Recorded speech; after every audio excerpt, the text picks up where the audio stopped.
Hi scholars, welcome to our channel academia unlimited. Academia unlimited में आपका स्वागत है। आज के वीडियो में हम बात करेंगे दिलीप कुमार साहब की। बहुत ही दुख की बात है कि दिलीप कुमार साहब का निधन हो गया कल। आज हम यहाँ पर एक श्रद्धांजलि देंगे दिलीप कुमार साहब का। दिलीप कुमार साहब का वास्तविक नाम था मोहम्मद यूसुफ खान और इनका जन्म पेशावर, जो आज के पाकिस्तान में पड़ता है, वहाँ हुआ था 11 दिसंबर 1922 को। जब हमारा देश बंटवारे की आग में झुलस रहा था, तब मोहम्मद यूसुफ खान जी, जो आगे चलकर दिलीप कुमार साहब बने, इन्होंने माइग्रेट किया।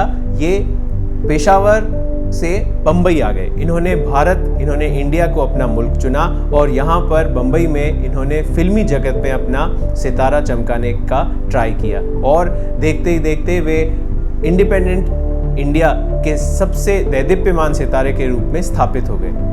दिलीप कुमार साहब की फर्स्ट मूवी 1944 के अंदर रिलीज हुई थी, जिसका नाम था ज्वार भाटा, और इनकी अंतिम मूवी 1998 में आई थी, जिसका नाम था किला। इस लंबे 60 दशक के टाइम पीरियड में उन्होंने बहुत ही पॉपुलर, बहुत ही बड़ी बड़ी हिट मूवीज़ दी, जैसे मुगले आजम, नया दौर, दिल लिया दर्द दिया, एक्सेट्रा एक्सेट्रा। और देवानंद साहब, राज कपूर साहब के साथ में ये तीन बहुत ही बड़े नाम थे हिंदी फिल्म जगत के। आज के वीडियो में हम दिलीप कुमार साहब से जुड़ी हुई कुछ उनकी चारित्रिक विशेषताओं की बात करेंगे, जिनको हम आत्मसात भी कर सकते हैं और जिनसे हमको सीखने को बहुत कुछ चीज़ें मिलती हैं। सबसे पहली बात जो हमको देखने को आती है दिलीप कुमार साहब के करियर से रिलेटेड, वो ये कि जो उन्होंने शुरुआती दौर में मूवीज़ की थी, उन मूवीज़ के ज़रिए वे एक ऐसे स्टार या एक्टर या कलाकार के रूप में एस्टैब्लिश हुए जो पोस्ट इंडिपेंडेंस आज़ादी के बाद के भारत को एक नई दिशा और दशा देने वाले थे। यानी कि जो एक नया मॉडर्न इंडियन, एक आधुनिक भारतीय जो हमारे समाज और सोसाइटी के सामने स्थापित हुआ, उसमें दिलीप कुमार साहब का एक बहुत बड़ा रोल था। इसीलिए हम देखते हैं कि उनके जो शुरुआती मूवीज़ के जो कैरेक्टर्स थे, उनमें बहुत हाई लेवल का आदर्शवाद या आइडियलिज्म भी झलकता था और कहीं ना कहीं ये हमको इस बात का इशारा देता था कि कैसे अब जो नया भारतीय है, एक मॉडर्न भारतीय है, एक आधुनिक इंडियन है, वो अपने पीछे अपना इतिहास छोड़कर एक नए स्वर्णिम उज्जवल भविष्य की ओर अग्रसर है। दूसरी बात जो दिलीप कुमार साहब की बहुत अपीलिंग थी, वो ये कि हम सब तो दिलीप कुमार साहब के फैन थे ही, उनको लोगों से, जनता से बहुत प्यार मिला, बट जो फिल्मी जगत के लोग थे भारत में और विदेश में, उन्होंने भी दिलीप कुमार साहब को अपना आदर्श माना और जनरेशंस आफ्टर जनरेशंस हर पीढ़ी के कलाकार और एक्टर्स और सुपरस्टार्स दिलीप कुमार साहब को अपना हीरो, अपना आइडियल मानते थे। इनफैक्ट उनकी कॉपी करते थे। भले ही हम अमिताभ बच्चन की बात करें, शाहरुख खान की बात करें, कई ऐसे सितारे हैं, कई ऐसे हिंदी जगत के एक्टर्स हैं जो प्लेनली दिलीप कुमार साहब को कॉपी करके अपनी इन ऊंचाइयों तक पहुंचे हैं। और जाहिर सी बात है, ऐसा क्यों नहीं हो, क्योंकि दिलीप साहब ऑन स्क्रीन और ऑफ स्क्रीन एक इतनी ज़बरदस्त प्रेजेंस रखते थे कि वो हमेशा से लोगों को प्रभावित करते थे। ऑन स्क्रीन अगर इनके कैरेक्टर्स की या किरदारों की बात करें, तो इनके सारे कैरेक्टर्स में बहुत ज़्यादा एथिक्स होता था। ट्रेजेडी किंग इन्हें कहा जाता था। ट्रेजेडी और रोमांस के साथ साथ ये बहुत ही शानदार कॉमेडी भी कर लेते थे। अभी आज ही के इंडियन एक्सप्रेस में मृणाल पांडे जी ने एक बहुत ही मार्मिक और अच्छा सा आर्टिकल लिखा है दिलीप कुमार साहब को कमेमोरेट करते हुए। उनमें उन्होंने एक इतना शानदार और सुंदर नारीवादी दृष्टिकोण रखा है।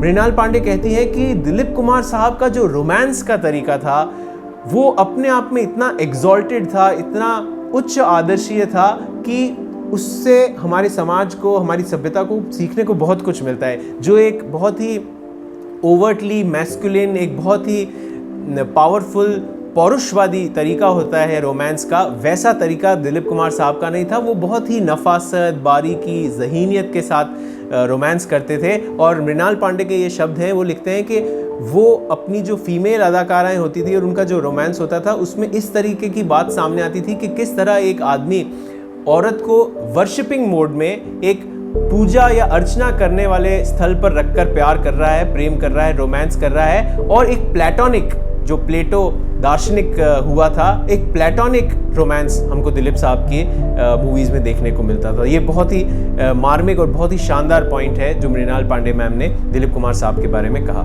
अब हम आगे चलते हैं। तीसरी जो सबसे बड़ी चारित्रिक विशेषता दिलीप कुमार साहब की है, वो आई एम श्योर आप में से बहुत कम लोग जानते होंगे। दिलीप कुमार साहब का जो उच्चारण था, जो तलफ़्फ़ुज़ था, जो उनकी डायलॉग डिलीवरी थी, वो इतनी स्पष्ट, क्लियर, इतनी क्लिष्ट होती थी कि आज तक, उनके बाद से लेकर आज तक किसी भी बॉलीवुड के कलाकार या एक्टर में ये क्लिष्टता, ये क्लैरिटी उनके डिक्शन में कभी नहीं आई। और ये इसलिए था क्योंकि दिलीप कुमार साहब की बहुत लंबे अरसे तक भाषाओं पर, बोलियों पर बहुत गहरी पकड़ थी। ही वॉज अ पॉलीग्लॉट, बहुत सारी भाषाओं के ऊपर उनकी महारत थी। वो हिंदुस्तानी या हिंदी, इंग्लिश, पर्शियन, तमिल, मराठी, इन सभी भाषाओं पर बहुत ही गहरी पकड़ रखते थे। और यही एक कारण था जिसकी वजह से जिन मूवीज़ के अंदर ये भोजपुरी बोलते थे तो इस क्षेत्रीय भाषाओं पर भी उनका एक पकड़ दिखती थी, वो आंचलिक भाषाओं के भी हृदय तल में उतर जाते थे। तो बहुत ही गजब कमांड था उनका लैंग्वेज के ऊपर, भाषाओं के ऊपर। उनकी डायलॉग डिलीवरी बहुत शानदार थी। आज भी अभी आपसे बात करते समय उनके कुछ चुनिंदा डायलॉग्स मेरे कान में गूंजते हैं और आपके कानों में भी गूंजते होंगे। मुगले आज़म की अगर आप बात करें, क्रांति की अगर आप बात करें, सौदागर की आप बात करें, जब वो रोते थे तो गला भर्रा जाता था मगर शब्द की क्लिष्टता में और क्लैरिटी में कहीं कमी नहीं आती थी। या मुगले आज़म की बात करें तो क्या डायलॉग था कि मेरा दिल भी कोई हिंदुस्तान नहीं जिस पर आप हुकूमत कर सकें। तो हर डायलॉग को बहुत फोर्सफुली डिलीवर करना मगर भाषा की क्लिष्टता को मेंटेन करना, ये आज के कलाकार में आपको बहुत कम देखने को मिलेगी। स्कॉलर्स, जो चौथी विशेषता दिलीप कुमार साहब से जुड़ी हुई है वो भी अपने आप में अद्वितीय है, बहुत ही अनपैरेलल्ड क्वालिटी है। वो है उनके कैरेक्टर की, उनकी पर्सनैलिटी की ज़हीनियत, नफासत, सौम्यता आप कह सकते हैं, सरलता आप कह सकते हैं, शीतलता अगर हम कहें तो जैसा कि हमने थोड़ी देर पहले बात की थी कि उनके रोमांस में भी उनकी पर्सनैलिटी की ज़हीनियत झलकती थी, तो रियल लाइफ में भी वो बहुत ही एक ज़हीन व्यक्ति थे। वो हमेशा से स्टारडम पाने के बावजूद, इतना प्यार, इतना अक्लेम, इतनी शोहरत पाने के बावजूद भी वो एक पर्सनली स्पीकिंग बहुत ही लो प्रोफाइल और बहुत ही सौम्य ज़िंदगी जीना पसंद करते थे। वो हमेशा से एड्स और विज्ञापनों से दूर रहते थे। वो कहते थे कि मेरी पर्सनैलिटी में, मेरे व्यक्तित्व में ही वो बात नहीं है कि मैं किसी चीज़ की खरीद फरोख्त के लिए विज्ञापन करूँ, उसको बेचूँ, उसको प्रमोट करूँ। इनफैक्ट इससे एक बहुत ही इंटरेस्टिंग, दिलचस्प किस्सा जुड़ा हुआ है। स्वतंत्रता के कुछ अरसे बाद ही जवाहरलाल नेहरू जी ने, हमारे प्रथम जो प्रधानमंत्री थे, उन्होंने रिक्वेस्ट की थी दिलीप कुमार साहब से कि वो LIC का ऐड करें, मगर दिलीप कुमार साहब turn this offer down politely. उन्होंने बहुत ही गरिमापूर्ण तरीके से इस ऑफ़र को ठुकरा दिया, इस ऑफ़र को मना कर दिया और उन्होंने नेहरू जी को भी यही कहा कि साहब ये मेरे बस की बात नहीं है। और नेहरू जी ने भी इस बात का बुरा नहीं माना, despite the fact that Nehru ji और दिलीप कुमार साहब बहुत ही अच्छी पर्सनल फ्रेंडशिप और केमिस्ट्री शेयर करते थे। तो कई ऐसे तमाम किस्से हैं जिनसे दिलीप कुमार साहब के सौम्यता और सरलता का हमको एग्जाम्पल देखने को मिलता है। राजस्थान का भी दिलीप कुमार साहब के फिल्मी करियर से और उनकी पर्सनालिटी से एक बहुत ही गहरा रिश्ता रहा है। मुगले आज़म की बहुत अहम जो शूटिंग हुई थी वो जयपुर में हुई थी। जितने भी युद्ध के सीन्स थे वो जयपुर के आसपास के क्षेत्रों में शूट हुए थे। आमेर में बहुत सारे शॉट्स लिए गए थे। इसके अलावा एक बहुत ही इंटरेस्टिंग बात है जो राजस्थान को दिलीप कुमार साहब से जोड़ती है, वो ये है कि दिलीप साहब ने अपनी 75th बर्थडे जोधपुर में मनाई थी। 11 दिसंबर 1993 के अंदर जोधपुर के कुछ चुनिंदा आला शहरियों ने एक फिल्म फेस्टिवल आयोजित किया था गिरधर सिनेमा के अंदर, जो नई सड़क पर है, और 11 फिल्मों को प्रदर्शित करने का निश्चय किया गया था जो सभी की सभी दिलीप कुमार साहब पर आधारित थी। दिलीप कुमार साहब ने उनमें अदाकारी की थी।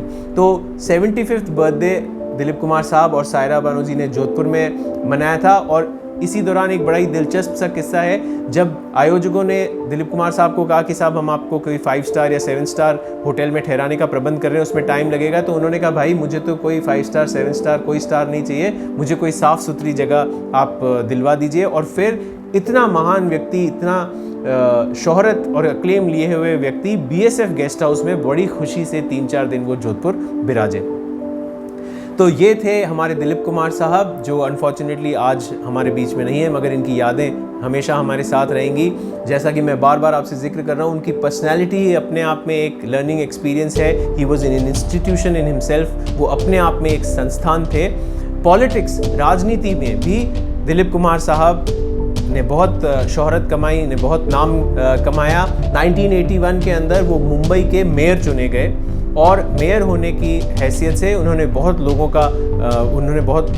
लोगों को भला किया, बहुत ही चीज़ों का भला किया, इंस्टीट्यूशंस का भला किया। आप अगर कभी बम्बई घूमने जाएं तो बांद्रा के अंदर एक बहुत ही फेमस जॉगर्स पार्क है। ये जॉगर्स पार्क मुंबई को देने का जो काम था वो दिलीप कुमार साहब ने किया था। राज्यसभा के भी दिलीप कुमार साहब मेंबर रहे थे और इतनी महान विभूति थे ये कि इनको अक्रॉस द बॉर्डर प्रेम मिला, अक्रॉस द बॉर्डर रिकग्निशन मिला। हिंदुस्तान पाकिस्तान दोनों देशों के जो लोग थे उन्होंने दिलीप कुमार साहब को बहुत श्रद्धा और बहुत ही आदर से प्यार दिया, अपना आइडियल माना। पाकिस्तानी सरकार ने 1998 के अंदर दिलीप कुमार साहब को अपना हाईएस्ट सिविलियन ऑर्डर निशान इम्तियाज़ से नवाजा। हालांकि इसको लेकर कुछ कंट्रोवर्सीज हो गई थी, जिसके चलते वाजपेयी साहब ने दिलीप कुमार साहब का पूरा समर्थन दिया था। वाजपेयी साहब के भी ऐसा कहते हैं कि दिलीप कुमार साहब निकटतम दोस्तों में शुमारी रखते थे। तो अलविदा दिलीप कुमार साहब, हम सब आपको हमेशा याद रखेंगे। आपकी जो मुस्कान थी, आपके जो दर्द भरे आंसू थे जो आप झलकाकर हमारे हृदय को पूरा हृदय विदारक करके चले जाते थे, वो हम तो क्या हमारी आने वाली पीढ़ियां भी याद रखेंगी। सलाम, नमस्ते, we will always remember you fondly. So friends, I hope you like this video. Please do share it.